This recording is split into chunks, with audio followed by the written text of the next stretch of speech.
Hello everyone, स्वागत करुच्ची सुगम academy को. So in this class we are going to discuss about population policy. This is from Indian Economy plus 3 first semesters. So let's begin the class. So what is this population policy? Population policy माने होची हमर Indian population को regulate करिया पई, तार growth को regulate करिया पई, ता सहित जो प्रोडक्टिव पॉपुलेशन रो रेशियो को बढ़ाया पई जो सब पॉलिसी गुड़ा निया हेतिला, जो स्टेप सब निया हेतिला, that is population policy. Okay, जहाँ भी सब पदक्षेप निया हेची 1976 मसीहार एक्चुअली आम भारत जनसंख्या नीति डिक्लेयर करछि 1976 से दिन ठू विभिन्न प्रकार योजना गुड़ा कार्यकारी होची, पदक्षेप निया हेची. जेमती विवाह वर्ष को चेंज करा होची. ओके, आगरू 15 थिला झील मान पुणी से चेंज करके 18 कराला. पुआ मान आगरू थिला 20 थिला था 21 कराई. तो यहीपर भाव में कौन हो चेंज कराई. जो सब स्टेप्स गुड़ा निया होची that is coming under population policy. So India's population policy has evolved significantly over the decades to address the challenges and opportunities posed by its vast and diverse populations.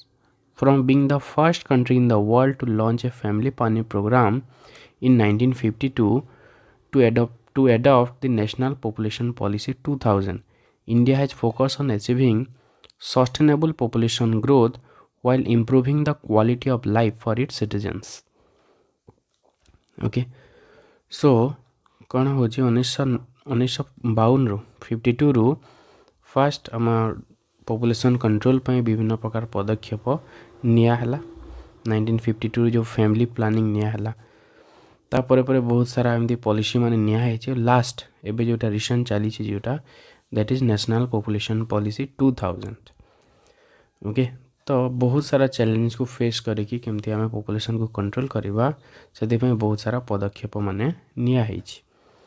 तो basically ये दुईटा लक्ष्य रोचे आम population को केमती sustainable growth करा गोटे सस्टेन रेट रे चेंज हम, ता सहित क्वालिटी ऑफ लाइफ आमर जो जीवन धारण मान रही ताकू किभली इम्प्रूव कराहब ता उपरे विभिन्न प्रकार पदक्षेप निया होची ए पॉपुलेशन पॉलिसी अंडर रे. So importance of population policy. India is the second most populous country globally with a population over 1.4 billion. पाखापाखि 140 कोटी. So managing population is critical. जेहेतु एते भास्ट पॉपुलेशन रही, पॉपुलेशन भी पुणी बढ़ी बढ़ी चली, तो कंट्रोल करवा बहुत ही डिफिकल्ट हो. सो से यही जो पॉपुलेशन पॉलिसी तार इम्पोर्टेंस रही. अचीविंग सस्टेनेबल डेवलपमेंट, केमती हमर सस्टेनेबल डेवलपमेंट हम, रिसोर्स कम डिप्लीशन्स हम. जदि पॉपुलेशन जदि कंट्रोल है ऑटोमेटिक कौन हम, जिते भी सब नेचुरल रिसोर्स माने डिप्लीट हो डिस्ट्रॉय हो तार परिमाण कमी कमी जीव. रिड्यूसिंग पॉवर्टी, लोक मानकर पॉपुलेशन को जदि कंट्रोल करा हुए ताहले ऑटोमेटिक कौन हम पॉवर्टी भी कमी जीव. ओके, कारण लोक मैंने अनएम्प्लॉयड जो रोचंती अनएम्प्लॉयड मानकर संख्या कमी जीव. इम्प्रूविंग हेल्थ केयर भी इम्प्रूव हो पार, कम लोकों आउ भलसे आम हेल्थ केयर प्रोवाइड करें. Then stabilising population, achieving replacement level fertility to maintain population stability. तो जदि पॉपुलेशन पॉलिसी को ठीक भाव में मना हुए जदि मानिबा आमे ताहले वी कैन स्टेबिलाइज पॉपुलेशन को आम कंट्रोल करें. We can regulate population. So these are the importance of the population policy. ये सब जिनस आम पॉपुलेशन पॉलिसी को नहीं था, पॉपुलेशन को कंट्रोल करने चेष्टा करि थाउ. Then next will see the historical evolution of population policy in India. Population policy केवे आरंभ है केते दूर पर्यंत जो चली से विषय आम नेक्स्ट देखा. तो फास्ट मुझे जस्ट टी आगु कही 1952 रे in 1952 India became the first country to introduce a national family planning programme focusing on spreading awareness about birth control, encouraging the use of contraceptives, objective to reduce fertility rates and slow population growth. तो India हूँ first country in the world जो देश प्रथमे जनसंख्या नियंत्रण करने पदक्षेप नहीं। तो 1952 रे फर्स्ट इंडिया गोटे family planning national family planning programme introduce कला, जहाँ माध्यम रे केमती बर्थ को कंट्रोल करि परिबा, बर्थ रेट को केमती कंट्रोल करा हबो, बहुत सारा कंट्रासेप्टिव जो रही जो नियंत्रण करने जनसंख्या नियंत्रण पर जो सब पदक्षेप मान रही, तो से सब विषय लोक मान केमती एनकरेज कराहब यूज करने। ता सहित जो फर्टिलिटी रेट माने हो जनक पिछा जो जिते जन्म करमती कम कराहब, ता सहित जनसंख्या को केमती आम तार ग्रोथ को कम कर जनसंख्या वृद्धि को केमती ह्रास कर। यहाँ 1950s रे सब पदक्षेप निया। तापर 1960-70 भितर कौन है इंस्टीट्यूशनलाइजिंग फैमिली प्लानिंग। तो आगु जस्ट नॉर्मल थिला, एते गवर्नमेंट ताकू फोकस दो नथिला। 1960-70 आड़ को गवर्नमेंट ताकू फोकस कला, माने अधिक गुरुत्व प्रदान कला। During this period family planning gain institutional support with establishment of family welfare programme. तो बहुत सारा फैमिली वेलफेयर प्रोग्राम डेवलप है 1960-70 भितर, कारण गवर्नमेंट पूरा फुली फोकस कला जनसंख्या नियंत्रण को। The focus expanded to include maternal and child health. ता सहित 1960-70 भितर जहाँ भी पदक्षेप निया मातृ और शिशु तंकर स्वास्थ्य को लेकिन विभिन्न प्रकार पदक्षेप नियाला, केमती सेमानकर स्वास्थ्य को अधिक उन्नत धरण करा पारिबो, सेतिपई चेष्टा चलिला। तापर कौन है 1976 मसीह गवर्नमेंट कौन कला एटा को गोटे पॉलिसी डिक्लेयर करदेला। पॉलिसी है 1976। So first national population policy was introduced in the year 1976। प्रथम करी आगुरी सब कौन थिला फैमिली प्लानिंग प्रोग्राम थिला, परिवार नियोजन कार्यक्रम। या पर हो गला जनसंख्या नीति। 1976 रे प्रथमे जनसंख्या नीति कौन कराला डिक्लेयर कराला। So this national population policy aim at reducing the birth rate to stabilise the population. तो जनसंख्या को स्टेबल करने स्थिर रखापी केमती बर्थ रेट को कम करा जाय पारिबो तार मुख्य लक्ष्य रहिला। Promoted sterilization as a method of family planning. Sterilization method बंध्याकरण माध्यम रे किपरि आम जनसंख्या को नियंत्रण करि परिबा, परिवार नियोजन केमती करि परिबा ता उपरे बेसी फोकस कला। However coercive sterilisation campaigns during emergency 1975-77 जो इंदिरा गांधी टाइम रे जो स्टेरिलाइजेशन कराला लोक मान को कौन है सेटा स्वीकार कले नहीं लोक माने। तो बहुत माने सरकार ऊपर विश्वास लोक मानकर चली जाइतिला से टाइम रे।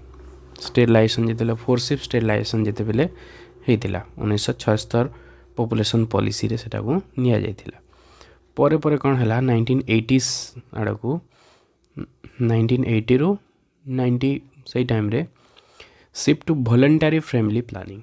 आगुरी जोटा बाध्य थिला धीरे धीरे कौन कराला ताको माने कंपलसरी न करिकी ऑप्शनल करदेले, कारण से टाइम रे लोक मानकर कौन है फेथ गवर्नमेंट उपरे विश्वास कमीगला, माने बाध्य करुछि किछि गोटे गणतांत्रिक नीति को अनुसरण करना बोली विभिन्न कहले लोक माने। तो सेतिपई कौन कराला ता परे परे ताको वॉलंटरी कराला। आगुरी जोटा बाध्य थिला कंपलसरी जोटा थिला 1980s आड़ को ताको वॉलंटरी कराला। The government shifted from coercive measures to voluntary and community based programme. बहुत सारा प्रोग्राम आनिकी लोक मान को एनकरेज कराला, बाध्य करा होने लोक मान को एनकरेज कराला विथ तांकर इंटरेस्ट सहित केमती से फैमिली प्लानिंग को आपणाइबे। Focus on integrating family planning with maternal and child health services. ता सहित हमर मातृ और शिशुर स्वास्थ्य को केमती ठीक रहिबो ता उपरे मध्य गुरुत्व प्रदान करागला। कारण जदि शिशु मानकर जदि कम मृत्युवरण होची ताहले लोक माने कम जन्म करिवे, तो सेतिपई जनसंख्या नियंत्रण हो पारिबो। से शिशु स्वास्थ्य को ता सहित माँ मानकर स्वास्थ्य को मध्य गुरुत्व प्रदान करागला। Programs emphasized women empowerment, literacy and health care access. यही प्रोग्राम ता सहित वुमेन एम्पावरमेंट को मध्य फोकस करथिला। ता सहित लिटरेसी साक्षरता हार केमती बढ़िबो, लोक माने जदि शिक्षित हेबे ताले से माने जानि पारिबे, तो सेति पई लिटरेसी को मध्य फोकस कराइतिला। तापर धीरे धीरे पुणी ताकू चेंज करिकी एबे जोटा चली नेशनल पॉपुलेशन पॉलिसी 2000 नेक्स्ट आसला किछि किछिटा चेंज करिकी national population policy 2000। So NPP 2000 mark a major milestone in India's population management strategy. तो तार कौन कौन ऑब्जेक्टिव रही? Address unmet needs for contraception, health care and education. तो ये एड्रेस कला कि कहीं जिनसर आवश्यकता है, कंट्रासेप्शन कहीं आवश्यकता, कहीं आम नियंत्रण करने आवश्यक, ता सहित स्वास्थ्य उपर गुरुत्व प्रदान कला, शिक्षा उपर गुरुत्व प्रदान कला। नेक्स्ट तार ऑब्जेक्टिव रही रिड्यूस इन्फेंट मोर्टालिटी रेट, शिशु मृत्यु हार को 1000 रे 30 रु कम करने लक्ष्य रखाई। शिशु मृत्यु हार को 1000 रे 30 रु कम, से 56 आड़ को 60 आड़ को थिला, ताको 30 रु केमती कम करा जाय परबो सेति लक्ष्य रखाई। Reduce maternal mortality rate to below 100 per 1 lakh live births. ता सहित 1 लाख 1 लक्ष्य रे जो मातृ मृत्यु हार को 100 रु कम करिवार लक्ष्य रखा जाइछि नेशनल पॉपुलेशन पॉलिसी 2000। ता सहित किछि मीडियम टर्म गोल और लॉन्ग टर्म गोल रही।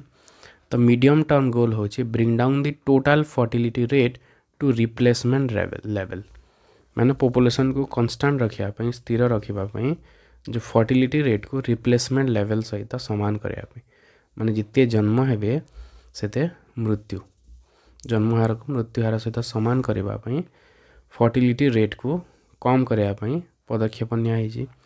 Next is long term goal by 2045, 2045 पर्यंत लॉन्ग टर्म गोल रखा है। Stabilize the population consistent with sustainable development, जनसंख्यार वृद्धि हार को स्टेबलाइज करवा, माने गोटे नॉर्मल रेट रखा, स्थिर हार को रखा। स्ट्रेटेजीज अंडर एनपीपी 2000 इंक्लूडेड कौन कौन स्ट्रेटेजी गुड़ा रही? डिलेड मैरेज, लोक मानकर केमती शीघ्र विवाह न करिकी, माने केमती लेट मैरेज केमती हम। First pregnancies, okay, first pregnancy delay, marriage delay हम। ता सहित